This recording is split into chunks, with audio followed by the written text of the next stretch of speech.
chairs and a piece of paper and a pen and come into the center here.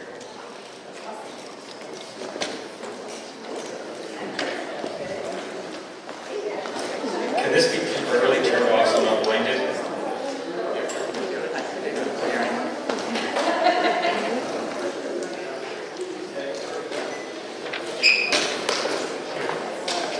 All the way in. We don't begin until everyone's in.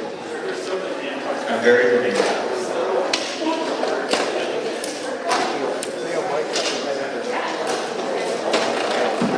Is it okay if I might front or?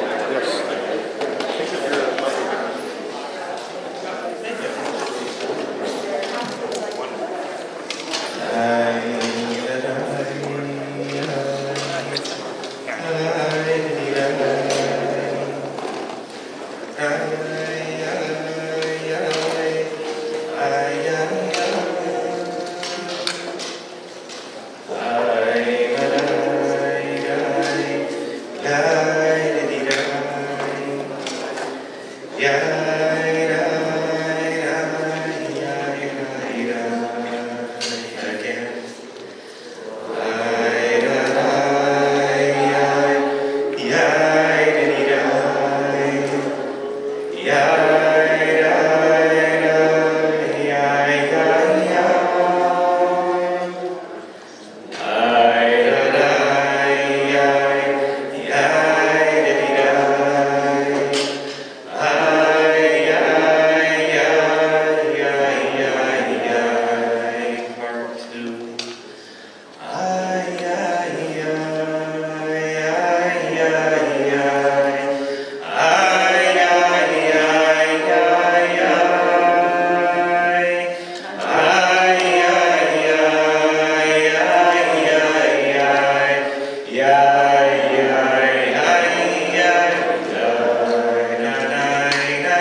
Some of us know each other, but we don't all know each other.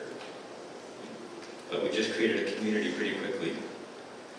I think through a nigun that was not very well known by this group beforehand. Some of you may have heard it. It was written by Nathaniel Goldberg, who's an amazing Israeli nigunist and spiritual creator. He's coming to Los Angeles actually in January or February. There's some shuls who are collaborating to have him do his amazing spiritual concerts, where he does nigun and also music to liturgy. And it was an experience that I had with him, with colleagues in Jerusalem, that really reinforced to me how needed these kind of moments are in communities. They don't have to always happen with colleagues who are already primed to sing and be present. And you know this, I'm not telling you anything you don't know. You can create these moments in your communities with the right setting, with the right sitting, and the right intention. This is a 4-hour-long session in 20 minutes. And what I wanted to do was to start with nigun to set a tone, and then go into an uber short, utterly abbreviated bibliodrama, which Ilana asked me to lead. And I'm aware by leading this that noise is perfect for the beginning of a bibliodrama. That I'm by far not the only practitioner in the room who's done this. And I want to say that when you do bibliodrama, you can do it in 2 different ways. You can do it informally, just placing people in the characters of the Torah and see what happens. There's also a very formal, for lack of a word, official approach to it that Peter Pitzley created. That's very formed. And I'm going to do a very abbreviated version of the latter one. I trained with Peter in a bibliodrama training that he's been offering for years. And I'm going to do it simultaneously as if I were doing it to any group, but also trying to annotate it a little bit. If there are pieces of you who would like to take this home and you haven't done this. What I say to groups at the beginning of the bibliodrama is that there are very few rules, but you have to follow the rules. The first rule is that no one is obligated to participate. If no one participates, it's a very short bibliodrama. Second rule is, once we're in the bibliodrama, we're in the bibliodrama and we're in it until I take you out of it. And again, if this were a 30, 40-minute experience, that would be a more powerful reality that you're actually in the drama. Third rule is when I ask you to speak, or when I call on you to speak, you speak in the first person, as if you're the character. You don't say, I think that Sarah would, I think that Joseph would. You are that person, or that inanimate object. And fourth rule is, and this is a very important rule for rabbis, this is not an exercise in showing us or yourself how much midrash you know. Okay? This is not trying to reach for that source. This is an entirely different process. You're actually trying to enter the character almost unconsciously and speak. Don't try to impress one another or yourself. We know how much that you know. I've done this particular bibliodrama many different times, and it's entirely different, of course, every single time. Because like Midrash, it's refracted through the reality of the person and of the person when the person is. If we did this bibliodrama tomorrow or at 10, it would be different. And because it's regarding the high holidays, the Yom Noraim, we're going to do it regarding Akedat Yitzchak. The simpler the frame of a bibliodrama, the better. I understand. That's from what I understand from Peter. You don't want to make it too complicated. You're not trying to get a specific insight. You're trying to get people to enter into the text as Chazal did. They just used different formats. You could do bibliodrama on a story with the main characters. You could invite Avraham, Yitzchak, and the Kadosh Baruch Hu into the conversation. I've done that. This is a form of one that we did last year in our Rosh Hashanah Hamalot service, where we're specifically going to the shadow characters, the ones who are present, but don't necessarily have the same voice or are not given the same amount of attention. So we now enter the bibliodrama. You're no longer sitting in a circle on Mulholland. You're in the text. And because you do know the text, you know that Avraham has led Yitzchak up the mountain. You know that Yitzchak has been willing to go. Yitzchak's on a platform, Avraham standing right next to him, thinking he's obedient, listening to God's words.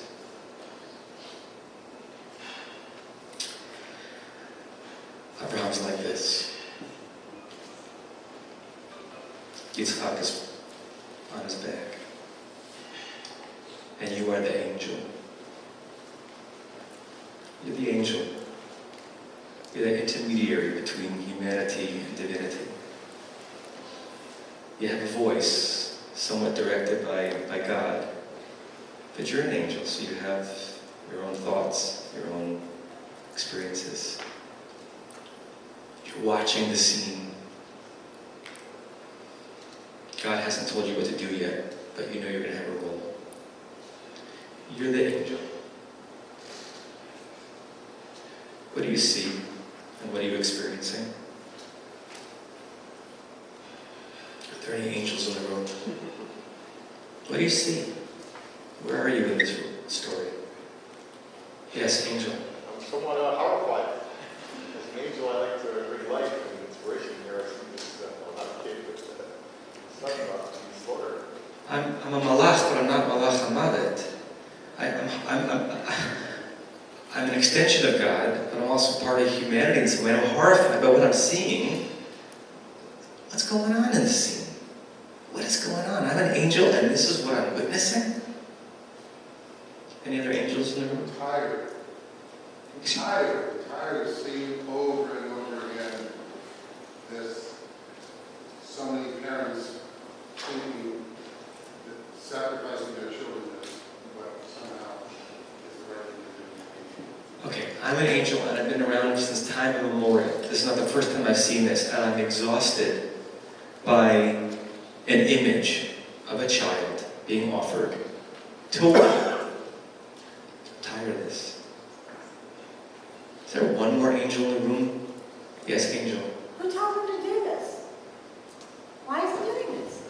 What the heck? What's going on here? So I'm an angel, and I look at this guy, Abraham, and I wonder who instructed him. Is it my God who instructed him to do this? What is going on here? I thank all the angels who spoke and all the angels who didn't speak. All of you were angels, and you were thinking if you weren't speaking. The angel was present, but the angel shares the scene with an animal, an achaz basfach.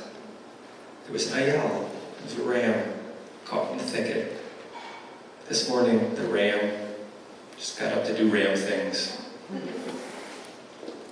It's walking around, horns, caught in the thicket, trying to get out. And this ram hears what's going on. And hears that this guy, Abraham, has been told to take whatever is on that platform off and put me on it.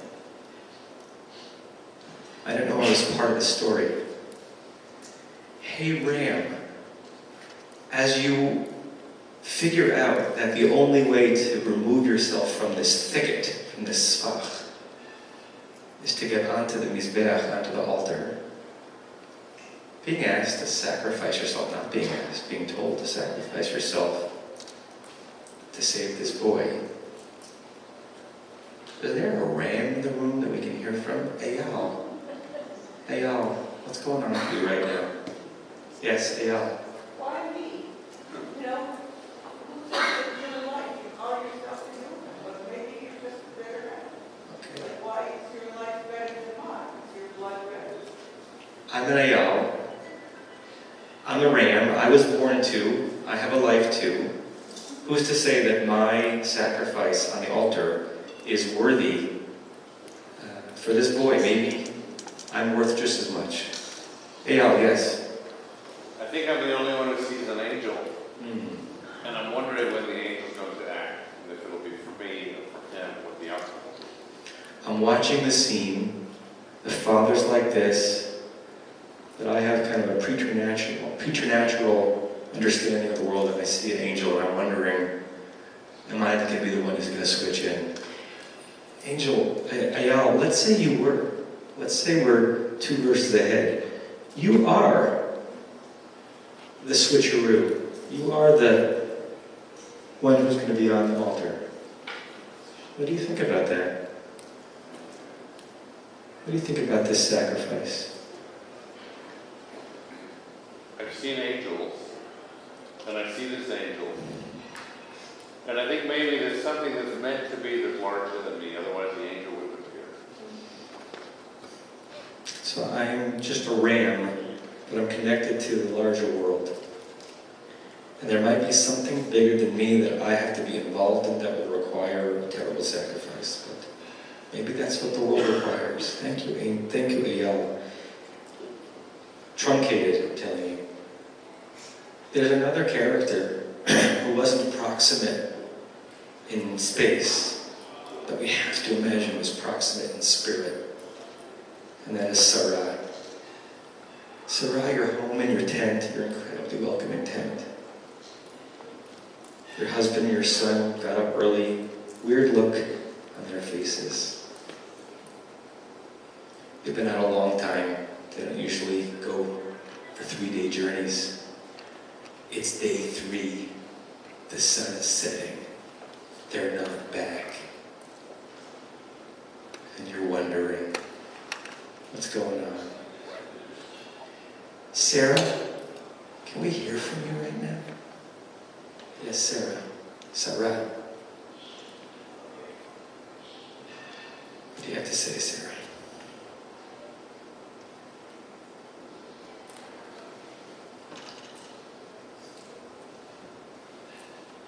I'm Sarah, and I'm silent and angry. Sarah? Yes. I know he thinks he's talking to God again. I've had enough of it. It's just too much. Every time he does this, nothing good's going to come from it. I never got my son. This was not in the ketubah. When I married him, I knew he was a man of devotion. Sometimes these crazy ideas go too far. And this one, I'm terrified. One more Sarah. We get here from 10 of you, but one more Sarah in the room. Is there another Sarah? Is that Sarah? Yes, Sarah. We heard from you, so you're set. Yes, Sarah. God spoke to me. And God gave me the son. God promised the son to me. So I'm going to have faith that God is not going to take the son. God is in my life too. God spoke to me directly. Yitzchak exists because of my conversation with God. I'm going to wait and trust and hope.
I want everyone to stand up.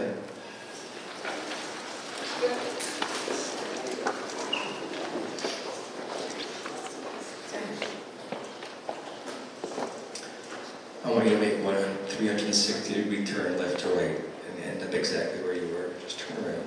And in that turn, I want you to transition your spirit as you just transitioned your body from a dusty mountain miles and years ago. We thank Sarah, we thank the ram, we thank the angel for speaking and even for not speaking. And as you sit down, you return to who you are when you came in, a leader, a thinker, a Jewish professional at Stephen S. Wise Temple. Please sit down. One last piece to this, and again, this is, you could do this for an hour or more. And what we're about to do, obviously can only be done in communities where writing is permitted at Shabbat or Chag, or not done on Shabbat or a Chag. Very quickly, I want you to take out a piece of paper and do not edit yourself. I want, whether you spoke or not, I want you to enter into one of the characters and write a one-paragraph monologue in the voice of Angel, the ram, or Sarah. Just write. You're one of them. Just write a paragraph as one of them. I'm giving you 40 seconds.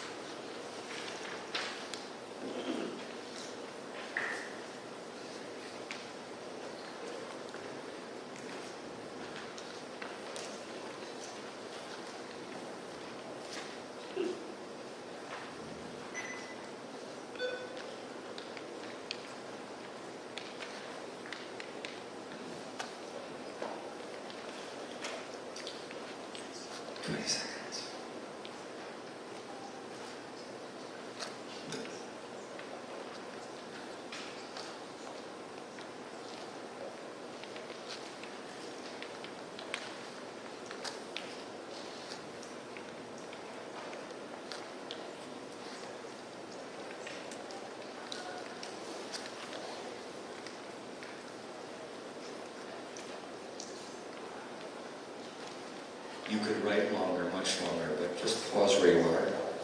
And here's Peter Pitzeli's brilliant turn. I want one brave person to read silently what they wrote in the character of Sarah, or the ram, or the angel, and then raise your hand and tell us how what you wrote as one of those characters is a window into something which is real and true and pulsing for you today.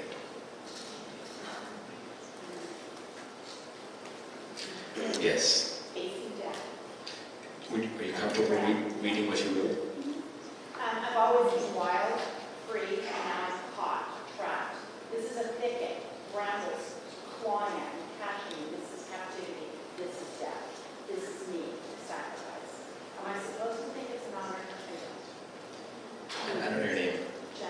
Janet. I'll give you the microphone. Can you tell us, if you're comfortable, how the ram's reality is a window into your soul today? I work at St. John's Medical Center. I work with a lot of people who feel exactly like this. I'm being betrayed. My body is betraying me. The life is betraying me. I'm trapped. I'm caught. I'm seeing an end. I'm not seeing a beginning. Thank you, Janet. You can imagine how powerful it would be to keep doing this and how much it would draw people together. You can do this for hours. I really want to honor my colleagues who are presenting after me, so I'll stop here. I'm happy to answer questions at another time. Thank you for joining this part with me.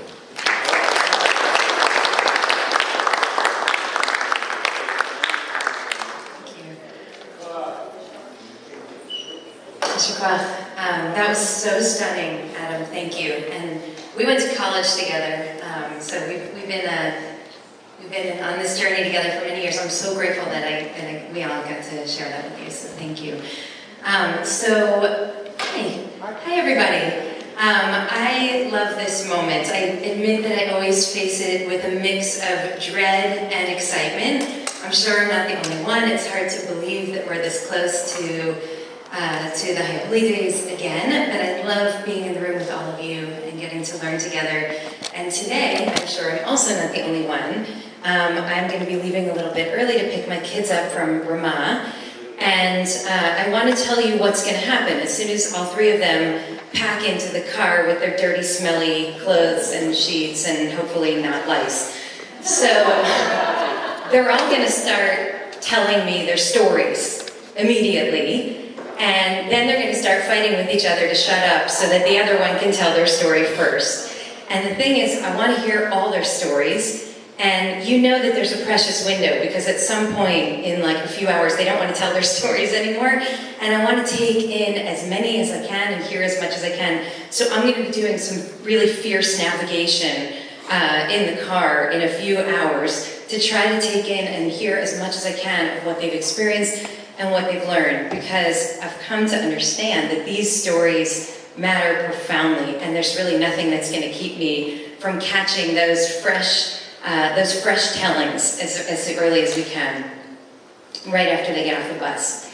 So why am I starting with this? I want to talk in my few minutes today about the power of stories and what it means for us as rabbis to be the tellers of stories and to be the receivers of stories. So I'm going to tell you first a story that if you haven't been at Ikar, and maybe if you weren't with us last year at the holidays, because most of you were not, because you were in your own places, you might not have heard. So it's really two stories, but they're connected. So the first is a story about my daughter Eva, who is now 14. And it was just before Rosh Hashanah. It was when she was about 3 years old. And I just got off the phone with a congregant who shared with me some pretty devastating news of something that had happened in her life. And it was very raw and very painful, and my heart hurt. And I know that we're told to create some kind of barrier so that the deepest wounds that happen to the people we love and the people in our community don't end up just destroying our hearts, but I'm not so good at that. And I think in some ways the ability to feel with and not only for other people is what helps us be good at our jobs. And I was pretty wrecked. And I had to take her out to preschool. And so I walked outside with my kid, and it was this crazy, ominous, dark day, which doesn't usually happen here in LA, of course. But the sky was really gray, and we walked outside, and my little one, who's now not a little one, she pointed up at the sky and she said, "Look, Ima, the sky is blue." And I said, "E, the sky's not blue, the sky's gray." And she said, "No, no, no, it's so blue, it's so pretty." And I said, "No, E, the sky's gray." And she's like, "No, look." And I turned around and I looked, and right in this tiny corner of the sky, there was a little patch of blue. And I was so struck by the fact that I was so consumed with what was gray that I didn't even notice it. I walked outside and I saw gray, and this little human saw blue. So cut to 10 years later, last year, I was on my way biking to shul with Levi, Eva's little brother, and Levi said, "Eva, I need to talk to you about something, but I don't want you to get angry at me." And so he was 8 at the time. So I said, "Of course, whatever you want to talk about, like going to shul is the best time to talk with these people." So it's like little sacred nuggets. So he said, I don't know, I don't want to hurt your feelings. I said, "No, it's fine, just tell me." He said, "Ima, every day we're talking about all the bad news. When do we get to hear the good news?" So I want to ask you, what is the point of these two stories?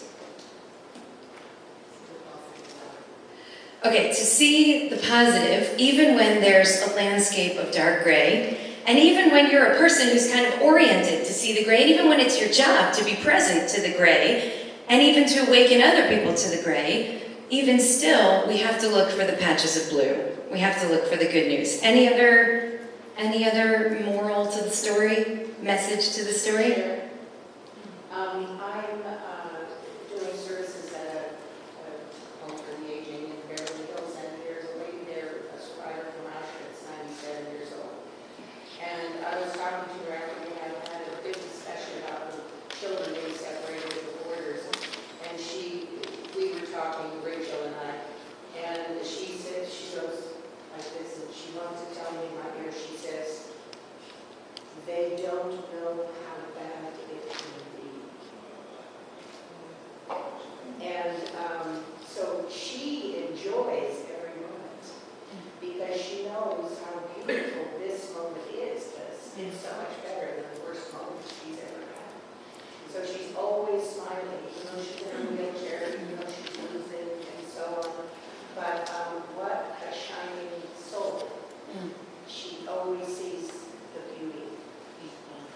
I thank you for that, Janet, and I want to share that there were, 2 weeks ago, there was, I don't know if you saw, but like 86 shootings on the south side of Chicago in one weekend. Like really horrific. And I talked to my friend who's a pastor there, who's a person very dear to me and a really beautiful soul, and someone he leads one of the biggest black churches there, and it's actually President Obama's church. He's the successor to Jeremiah Wright. And he's a man of incredible and profound Torah. And I talked to him, and he said to me, he said, "Look out the window, what do you see?" And I said, it was actually another cloudy day here, bizarrely, and I was like, "It's really cloudy out, Otis." And he said, "You know what? Listen to me. Behind those clouds, the sun is shining. You just can't see it right now, but you can never forget." I thought it's so interesting. He's a black pastor of a black church in a black community that's being torn apart by gun violence right now. And he's reminding me to look at the sun that's shining behind the clouds. So thank you for bringing Rachel here. Jill. So I would just add to that what I got from your two stories is that it's both. That both of those stories, the story that you heard from your confidants, that is sacred and precious and true, and it hurts, and your daughter sees. And the reason we're so tired all the time, rabbis, is because we're constantly trying to hold both of those at the same time. It's very hard to live with two consciousnesses at the same time, especially ones that are really in tension with each other. Yeah. I feel like this is very much the process of preparing for the high holidays that I have to go through every year, which is kind of like when the summer comes, which is to think about the reality that's in front of us, to think about the reality that I need to talk about, to think about the realities that we need to bring to our congregation, but then to work, to find, to parse and find a way to turn it into a positive message, to find it inspirational, and the news that we have to deliver is not great news. How do we make that movement? How do we pull the blue out of the gray? Yes. Uniquely our job. Beautiful. And by the way, this is why I'm so grateful to the Board of Rabbis for doing this, because we need each other more than we might often think, because we're in a very unusual position where the world hits us hard, and it's our job to try to find the blue, even when there's an overwhelmingly dark and ominous sky. So, go ahead, last comment. I think it's a story of perspective, but I also interpret it as a story of why we need each other. We need another voice. That's great. That's great. Because if you walk out to your car alone that day, you will only see gray. But if you walk with someone else, that person might see a little bit of blue and might bring you to the blue. And I love the persistence too. Like, she showed me 3 times and it took the 3rd time for me to actually see it. So this is a story of hope. So the question is, why not then just say, we need to find hope. We need to stand in partnership. We need to walk this walk not alone, but with others who can help us see and gain perspectives we don't have. So I was participating in a conversation with a guy named Wajahat Ali, who you might have seen. He's actually a pretty well-known commentator now. He's writing op-eds in the New York Times all the time. So he did this session for us to think about how you write op-eds that will actually get, put out into the world. If you have something to say, you want it to actually be printed somewhere. And for him, he says, the key is telling telling the right story. So we don't just say, don't lie. We tell the story of the boy who cried wolf. And we learn from that story, don't lie. But the thing is that the brain is actually wired to receive messages that come by way of stories. And so when I tell the story about Eva as a 3-year-old and about Levi as an 8-year-old, both of them teaching me the Torah that I needed in that moment, what I'm actually doing is I'm telling a story that can penetrate to the depth. Now, the problem is that it's one thing for people to hear a good story. Good stories are really entertaining, and good stories can even be uplifting. They can change our perspective, they can open our mindset. But for the Chagim to actually be transformative, for them to actually change the way people live, right? Not just walk out saying, that was a brilliant sermon, or that was a beautiful story, or that was an incredible teaching, but I need to think about how I'm living my life and actually live differently.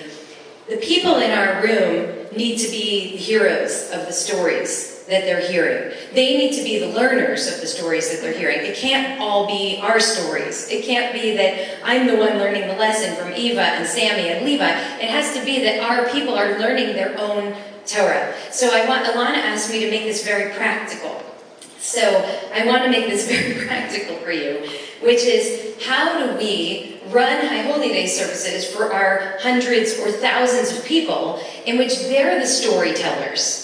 And I mean, can you imagine crowdsourcing a sermon in which everybody in the room is, we try to elicit their own best stories from them? I mean, first of all, it's impractical, but second of all, frankly, most people there don't want to hear other people their stories. They come to hear your stories. So, but also the real Torah often comes from each other, we know. So I want to share with you a little bit of a strategy about what we've done in order to elicit those stories so that the experience can actually be a transformative experience for people who are in the community. So last year, when we were at Tashlich at the beach, I shared the story of Eva and I shared the story of Levi.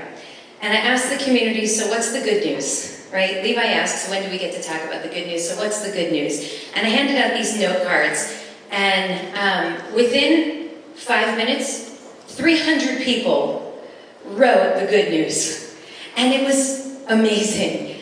And I collected it, and I realized in a year in which I was feeling a little bit despairing about the world, frankly, not to get political, there was a lot of blessing happening, and there was a lot of beauty happening. And as I sorted through those cards that night, I found that there was even a trend line through the stories that people wrote on their cards. The good news stories. My family loves me. My cousins love me. I have my health, poo-poo-poo, and I have love in my life, people wrote. My soul friends have become my new family. I have loving friends. I continue to hold on to the belief that one day I'll find my B'Sher, someone wrote. I have secure love in my life. I have secret love in my life. I make music I love. I make love. I'm working with people I love. I get to wake up next to my soulmate. Seeing love and humanity amidst the resistance to evil. And one person wrote, the best thing ever in the world is I love my mommy. So, and there were more and more and more of these. Like, I'm holding a stack of cards and weeping, reading the stories of love of travel, love of music, love of other human beings, love of recreational marijuana, love of people's college football teams, okay? And I realized that there was a lot of good news in our lives. There was a lot of blue in the sky of gray. And in some ways, the connective tissue between all of those stories was actually love. And so my Kol Nidre sermon, a couple days later, was about the good news and was about love. And we took these cards in which people wrote their stories, and we made a prayer wall out of them. We actually made a kind of resistance prayer wall. And over the course of the next 25 hours, we had an artist design it. People went over and stood by the wall. And when they started to feel like they were consumed with the bad news, they went over and they read the good news. So we, over the course of High Holy Days at Ikar, are trying to elicit stories in so many ways, because I think that the Torah has to be multidimensional for this to actually be a transformative experience. It can't be that I'm teaching and preaching and everyone else is shutting up and listening. And so we do a lot of things like this. We have Yizkor books in which we ask people not to write the names of their loved ones, but to tell us a story. How are you holding your love this year? What do you remember this year? Where was the pain point in this relationship?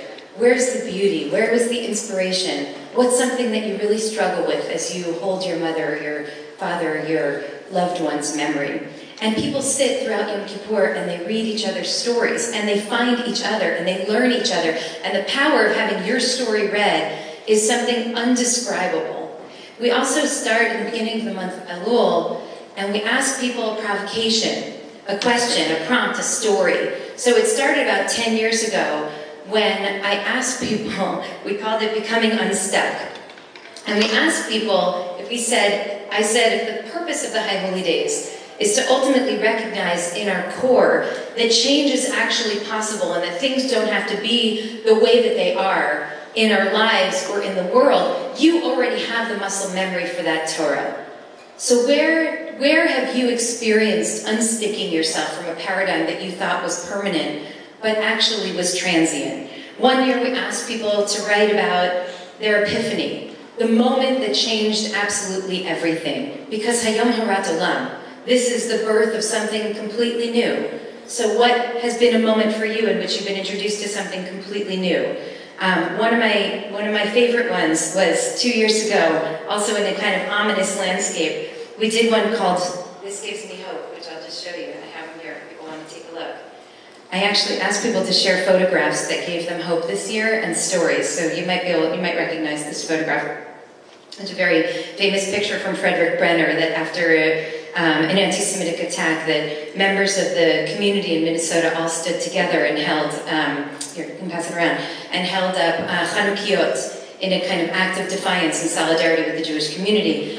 And what we found is by asking people to share their own stories, suddenly they're not only connected to the Torah that I'm sharing, but they are also the generators of their own Torah. In other words, what we need in order for the High Holy Days to work its holy magic, people already have inside them.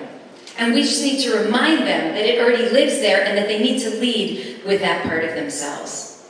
So I want to close, because our time is very, very short, by sharing with you one last story. This is a story from Dr. Martin Luther King that I don't know if many people know or remember this, but in 1958, he tells the story that he was at a book signing in Harlem. And a woman approached him across the table and said to him, "Are you Dr. Martin Luther King?"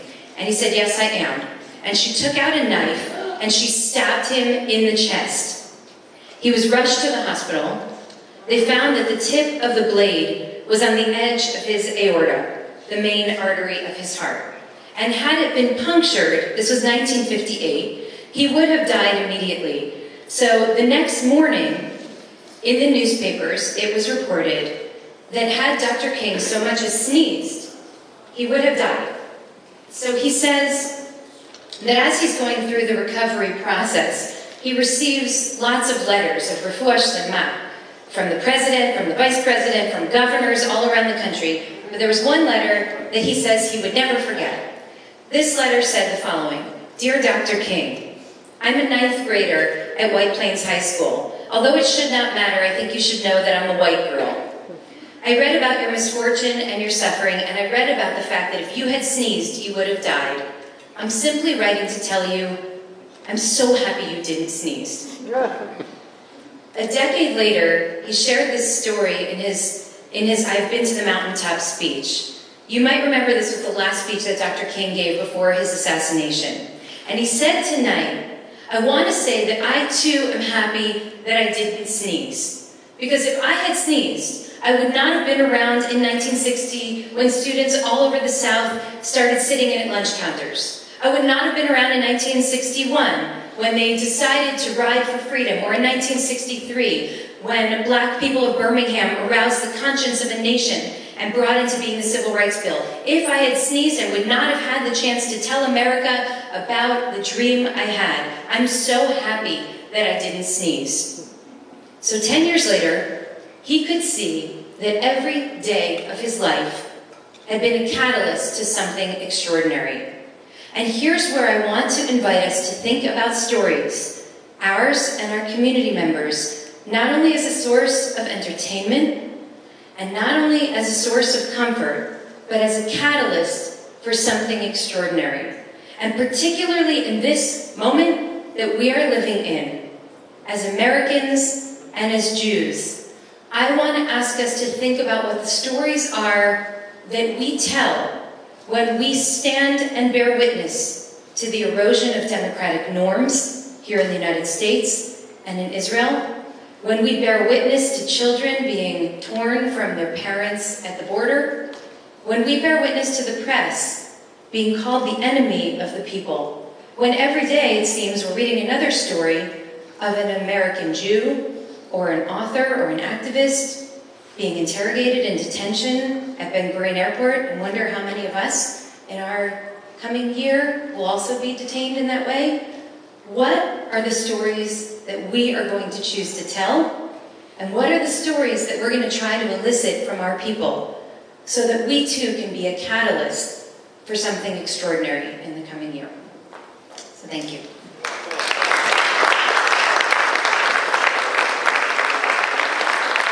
I have, and I'll pass around some of the Elul books from previous years. By the way, we put a piece of beautiful original art on the cover of each one so that people don't recycle them and throw them in the garbage, but actually keep them. It's a little trick, and it works because they think they're actually holding something beautiful, and they are. So please feel free to critique and... Thank you.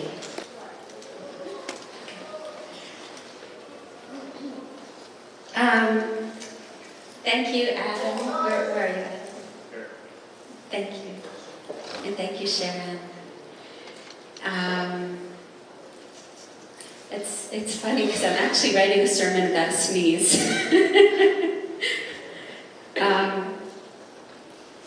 It's not really what I was going to talk about. I'll tell you in 1 second. When I was in 2nd grade, there was a girl in 2nd grade who was, I don't know, she had like mystical powers. You know those? She was mystical. And everybody gravitated, her name was Francine Winnicott, and everybody gravitated toward her. She had bangs and pigtails, and within 2 weeks, every single girl in the class had bangs and pigtails, but hers were like perfect, and mine were just hanging there. And I remember she wore certain kinds of like patent leather shoes, like little Mary Jane shoes, and my mom had just bought me a pair of shoes, and I lied to my mom that their shoes didn't fit so that I could have a pair of shoes just like Francine Winnicott. And Francine Winnicott knew more about group dynamics than any human being I've ever seen in my entire life. And she had every single girl in 2nd grade following her every move. But of course, she was a cruel god. And every once in a while, she'd pick one person and nobody talked to that girl, nobody talked to that girl. And one day I came to school with a terrible cold, and it got worse by the hour, and I felt like I might be running a fever, and Francine Winnicott told all the girls not to talk to me. And, I would smile at kids, nobody would look back. I'd smile at kids, nobody would look back. I'd say hi, nobody would answer. And I was sitting in class, and I sneezed. And there was snot everywhere, and I didn't have a tissue, and I was covering my mouth. I said, does anybody have a tissue? Of course, nobody would even look my way. And then there was a little girl named Beth who had big Coke bottle glasses, and she stood up. I'm sure she thought about it for a second, but she stood up, and she walked toward me, and she gave me her pack of Kleenex. And in that moment, she knew she was also exiled from all her friends. But in that moment, she made a friend, not for a day, not for a week, not for 2nd grade. She made a friend for life. And she's one of my best friends in the world. And to this day, and what I'm drawing from that little story is we were both excommunicated, but one lonely soul and another lonely soul make 2 very happy friends for life. But her kindness had cost. I mean, sometimes we think kindness doesn't have a cost, but kindness is a huge risk. And to be kind, we also have to risk losing something. Anyway, so that's my story about a sneeze. So Ilana had asked me to talk to you briefly this morning about 2 different things that I do at Nashuvah. So the first one is how over the years I've come to experience the Torah service. Because there are a lot of things at Nashuvah that people are like up on their feet and they're singing and they're experiencing and blah, blah, blah. But I've always felt that the Torah service just, like, people just zone out. And you know what? Except for the Kabbalah Center, where people are, like, they take the Torah service very, very seriously. It doesn't matter if I'm in an Orthodox shul, conservative shul, Reform shul. It's just a time where people just kind of, like, you talk to your friend or you brought a book with you. You know, either you're polite and you're reading another book or you're reading something on the side, or you just people, like the whole energy drops. So that was really what inspired me to do what I do at Nashuvah, which was to try to find a way that the energy builds instead of drops. And the service one, it's just like people, like it's just bored. And it doesn't matter what you do, it's just like, Torah reading is boring.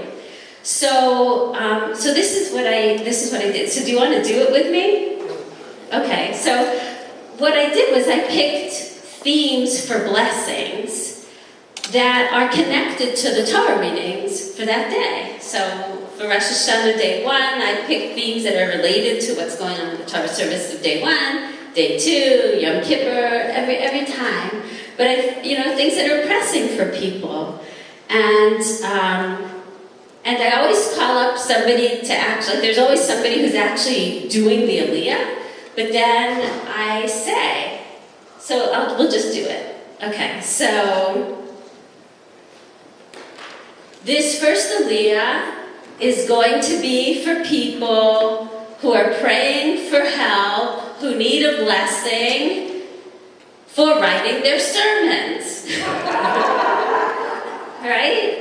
So I'm going to ask all of you who are here for that reason, who need a blessing for that, to please rise and everybody line up over here and just come close. Come close. Yeah, I'm not joking. Do you think I'm joking? So the Torah table's here, so you're all lining up for your blessing. But don't stay on this side. Not on this side. On the left side. On my left side. Now imagine that everybody on this side. Wait, just get over here. Okay. So on this side. On this side. This side. So imagine, it's like 1,000 people, and maybe 200 of them are now standing in the aisles on the left side of the sanctuary. And they're all standing through the Torah service. They're standing during the Aliyah, but they're also standing during the whole time of that Aliyah. So basically the sanctuary is now, instead of it being dead, everybody's on their feet awaiting a blessing. And I explain you have to please follow the reading and really be in the state of mind for receiving your blessing. And everyone's standing there and paying attention to the Torah reading and paying attention to what's going on, and they're all on their feet.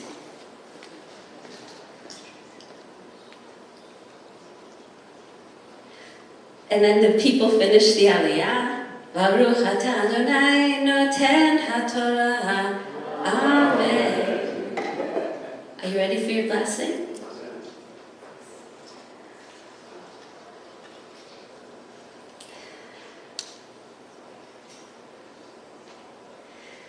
May God bless you with inspiration and with courage.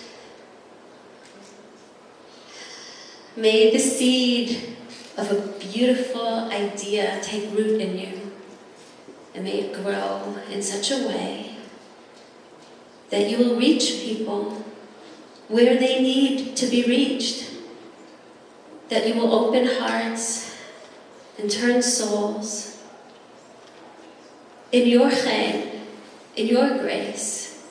May you be a channel for God's light in your place of beauty, in your place of truth, in ease, in blessing, in light, in grace.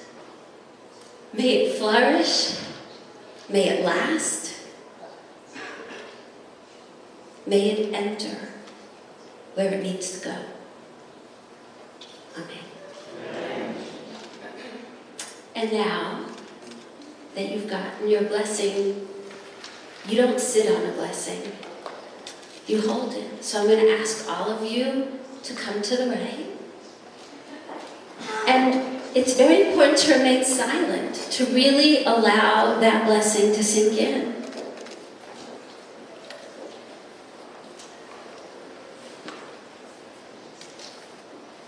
And I'd like to let you know that you're welcome to double dip. And I'm going to tell you now that the theme of the next blessing is healing. A healing of body, a healing of soul, a healing of a relationship, repairing something that you know needs to be repaired within you, within your family, within this world. And I'd like to invite anyone who wants the blessing for repair in this new year to come on the left. And you're welcome to move from the right to the left if you so wish.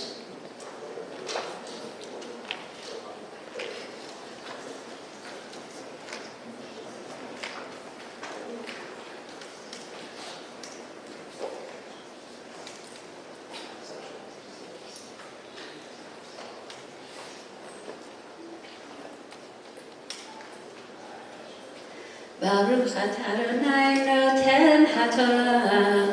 Amen.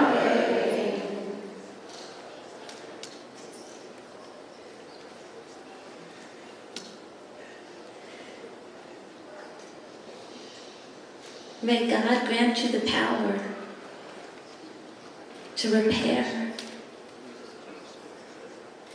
what you have the strength to repair.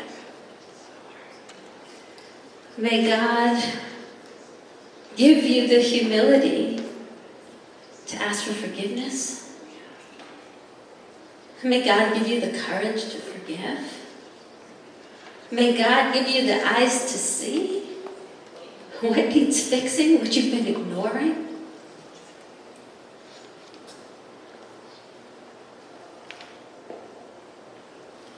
May you be honest with yourself. Honest with the people you love.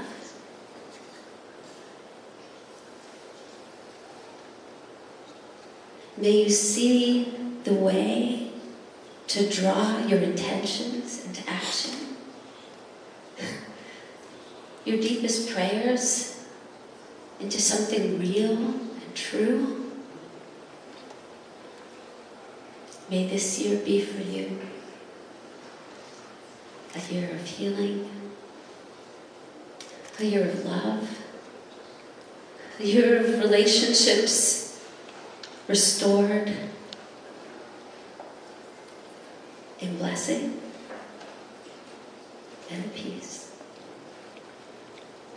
Amen. So that by the end of the Torah service, there's basically nobody who hasn't been standing, and much of the time, the entire congregation is on their feet during the Torah service, and I find that the Torah service then, the whole service has a different arc than it used to have. So, the other thing that Ilana asked me to share with you is the way I do Yizkor. So now I'm just going to ask everybody to find a seat. Do we have time to do this?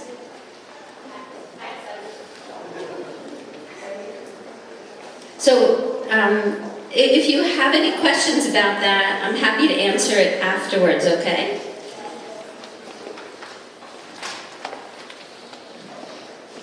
So, Yoshi, is there a way to close the lights here? Yes.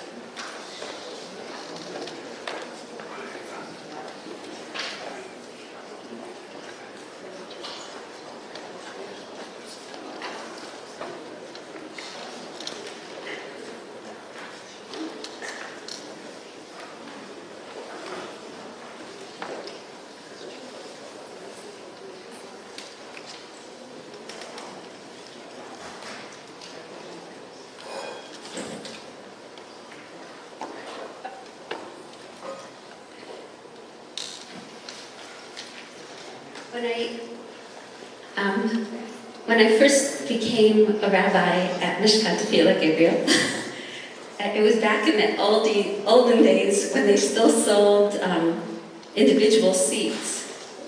For every seat in the shul, everybody had a ticket, like with an actual seat. I don't know, it's like a really long time ago. But there was a woman who always bought 2 seats. I just thought she was buying it for a friend. But she was actually she actually paid for a seed for her deceased daughter. She paid for it. And it struck me then, as it does now, how powerful Yizkor is and how we can welcome those we've loved and lost into Yizkor. And the meditation that I do before Yizkor, I learned some of it from Jack Reber, Ellie Spitz, and some of it I just kind of, I grow with it every year, how to do this. So I always give a really, I give a Yizkor sermon about memory, about death, about missing someone we love. And then I'm not going to pretend I'm just going to do it with you. I'd like you to do something sacred with me right now. I'd like you to close your eyes.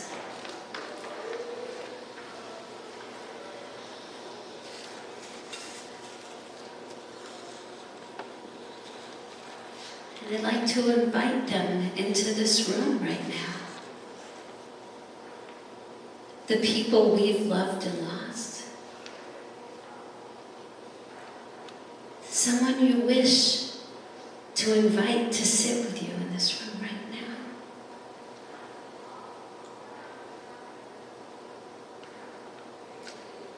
Who you need to be with, who you miss. Welcome them.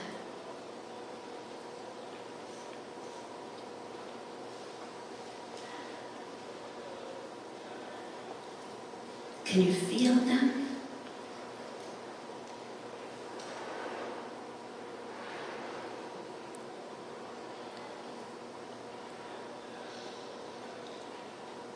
Look into their eyes.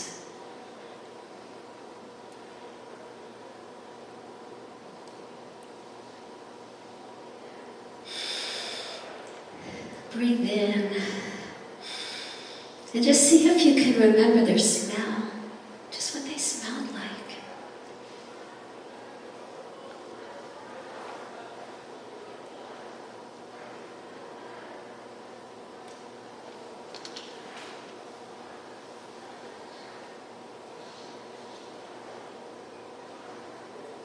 Take their hand. Just feel their hand in your hand.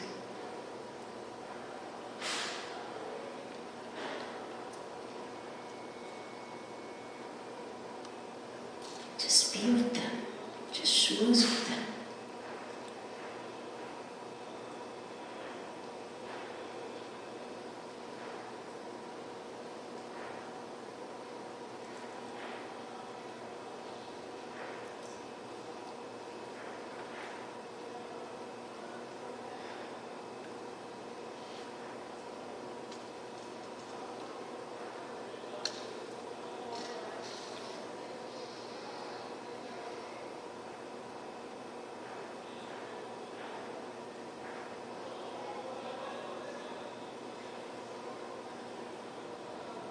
Now, turn to this person and ask for a blessing.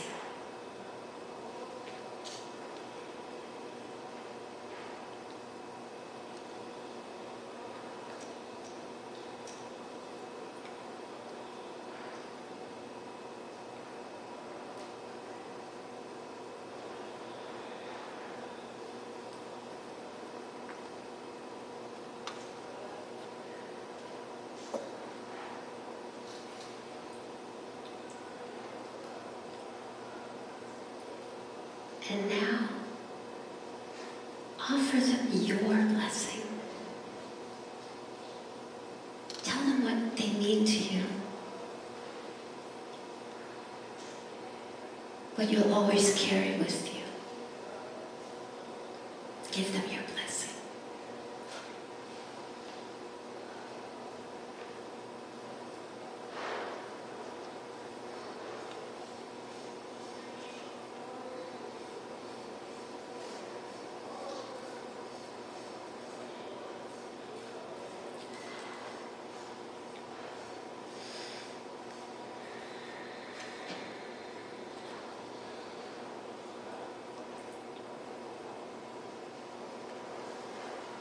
Just keep your eyes closed. Just breathe.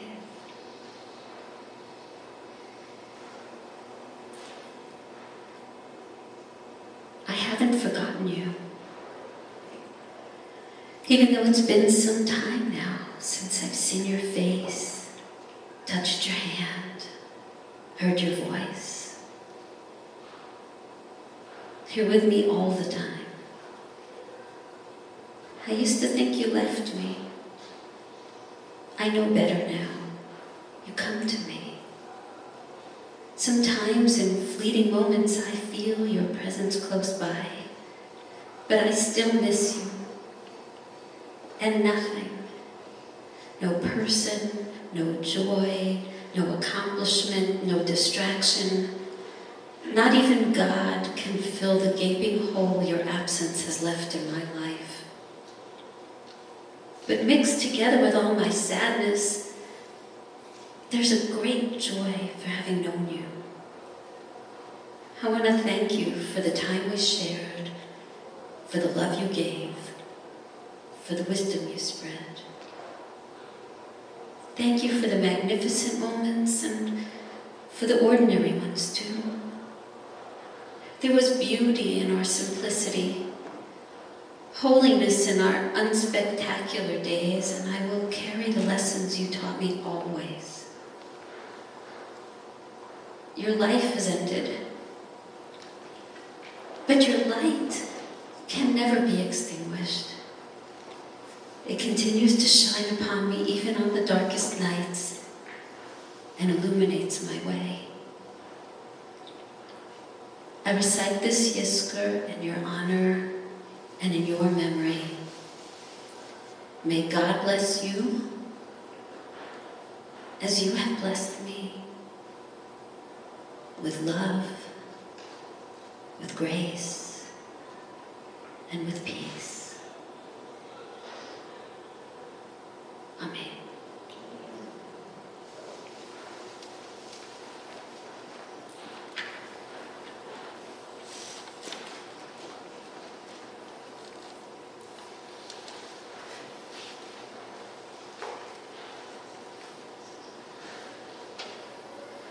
Shiviti Adonai Lenegdi Tamid.